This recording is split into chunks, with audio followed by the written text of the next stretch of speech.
nationwide. Samantala mga kabrigada, pinuna naman ni Center Law Chair Attorney Joel Butuyan ang sunod-sunod at hindi consistent na mga motion ng defense team ni dating Pangulong Rodrigo Duterte sa International Criminal Court.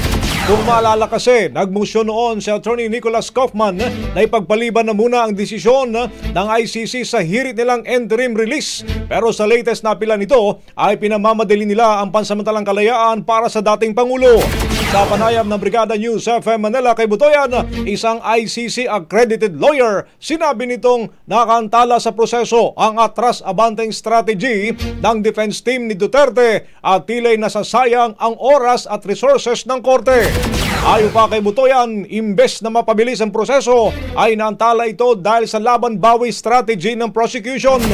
Kung maalala mga kabrigada, maliban dito, nagmotion din sina Kaufman na ipadisqualify ang prosecutor na si Karim Khan pero kalaunan, binawi rin daw ito.